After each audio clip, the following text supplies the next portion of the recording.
Hello everyone, welcome back to my channel. তো চলে এসেছি আজকে একটা নতুন ভিডিও নিয়ে। তো বাড়ির সামনে তো গাড়ি চলেই এসেছে আর আমরা সবাই মিলে রেডি হয়ে গিয়েছি। আর এদিকে জোজো এক এক করে সব লাগেজগুলোকে গাড়িতে তুলছে। আর বাইরে কিন্তু প্রচন্ড টাইপের একটা বৃষ্টি হচ্ছে, বেরাবার মুখে মুখে এত ঝমঝমিয়ে বৃষ্টি পড়েছে যে কি বলবো। ঠিক একদম বেরানোর সময় সবাই উঠে পড়েছি আমরা গাড়িতে। এই যে বাবু, এই যে মামনি, এই যে রাহি, রাকেশ, আর এই যে জোজো। জোজো কোথায়? আমাদের বড় সদস্যকে দেখাও। ওই যে আমাদের ড্রাইভার দাদা। ওই যে আমার বাবাকে দেখাও। বাবুকে দেখেছি। তো বৃষ্টির মধ্যে ছাতা মাথায় দিয়েই আমরা যে যার গাড়িতে উঠে পড়েছি। তো এবার যাবো হচ্ছে দিদিভাইদের বাড়ির সামনে। তো চলে এসেছি এখন দিদিভাইদের বাড়ির সামনে। তো এই যে এখন তোজো, দিদিভাই আর দাদাভাই তিনজনে এখন গাড়ির মধ্যে উঠবে। আর এখন বাজছে প্রায় 6:20 আর আমাদের 8:35-এ শালিমার স্টেশন থেকে ট্রেন ছাড়বে। তো সেই জন্য একটু আগেই বেরিয়েছি। আর যেহেতু একটুখানি ভিড়ও রয়েছে রাস্তাঘাটে, আর সবার কতটা এক্সাইটমেন্ট, কতটা আনন্দ সেটা তো তোমরা আমাদের মুখ চোখ দেখলেই বুঝতে পারছো। মানে জীবনের একটা যেন পাওনা বাকি ছিল, সেটা আজকে কমপ্লিট হলো। আজকের দিনটার জন্য যে আমি কত বছর ধরে অপেক্ষা করে আছি তার বলার বাইরে। আমার খুব ইচ্ছে ছিল যে আমরা 5 জন মিলে কোথাও একটা ঘুরতে যাব। আমার এই ইচ্ছেটাকে ভগবান জগন্নাথ যে এইভাবে পূরণ করবে আমি ভাবতেও পারিনি। তো এই যে দাদা ভাই উঠে পড়েছে গাড়িতে, এবার আমাদের হচ্ছে রওনা দেওয়ার পালা। তো চলো ভালোই ভালো স্টেশনে তাড়াতাড়ি ঢুকে পড়লেই হয়, বৃষ্টিটা না থাকলে।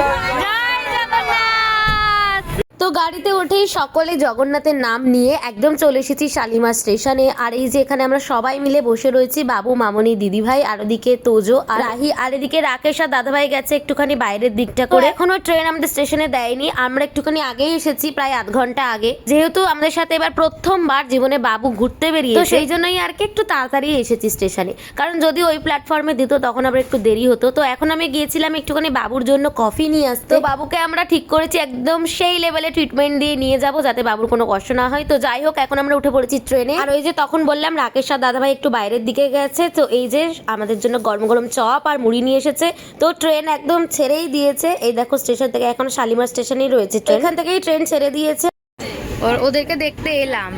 তাহলে আমরা একই কোচে হিসাব মতন আসি। হ্যাঁ হ্যাঁ, তোর এটা দেখ। বাবু হাসছে। হ্যাঁ জোজো দেখো।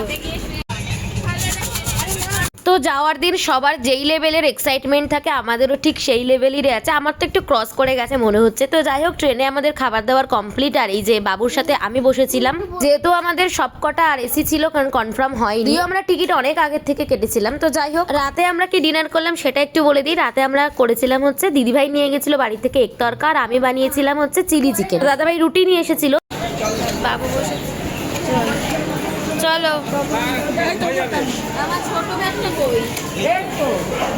চলো টাটা, ধরে বসো, ধরে টাটা।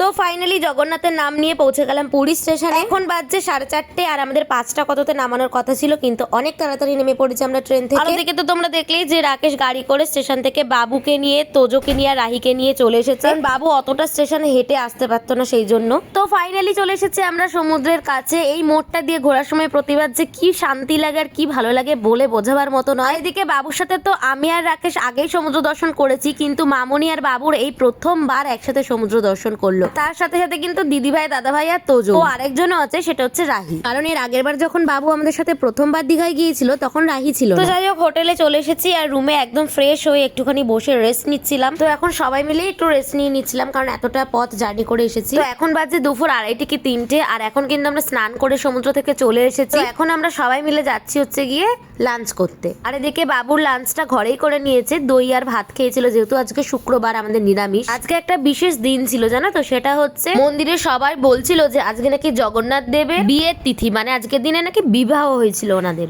আর তার আগেই যখন হোটেলে এসে আমার মাকে ফোন করেছিলাম, তো মা বললো যে আজকে একটা ভালো দিন রয়েছে, তো আজকে যখন পুজো দিবি তোরা, তো নিরামিষ খেয়েই দিবি। তো সেই জন্য আমিও ঝটপট করে নিরামিষ খেয়ে এই যে এখন চলে এসেছি হোটেলে। আর এই যে এই কুর্তিটা পরে নিয়েছি, তো এখন যাব আমরা হচ্ছে পুজো দিতে। আর দেখি বাবু যদি প্রচন্ড ভিড় থাকে তাহলে বাবুকে নিয়ে আর ভেতরে ঢুকবো না, আমরা এটাই ঠিক করেছি। আর যদি কোনোভাবে বাবুকে নিয়ে দর্শন করানো যায় তো কোনো ব্যাপার না, এটা হচ্ছে ভিড় বুঝে আমরা ডিসাইড করব।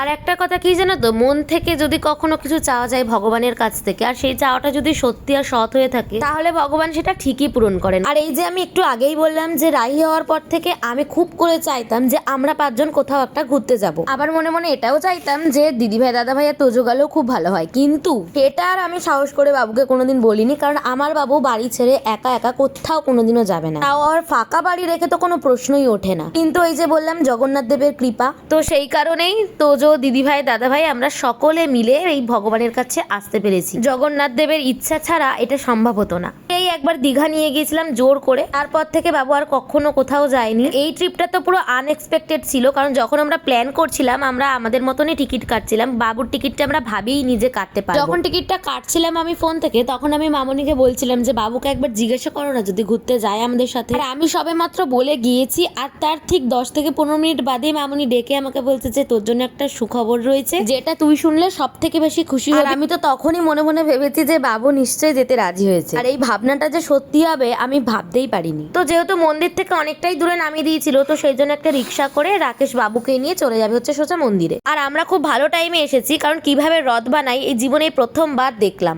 তো এরপর আমরা পুজো দিতে ঢুকেছিলাম, পুজো দিতে গিয়ে কি নাজেহাল অবস্থা হয়েছে সেটা পরের ভিডিওতে বলবো। তো যাই হোক, ভিডিওটা আজকে এই পর্যন্তই। কেমন লাগলো অবশ্যই জানিও, ভালো লাগলে লাইক কমেন্ট সাবস্ক্রাইব করে দিও। টাটা।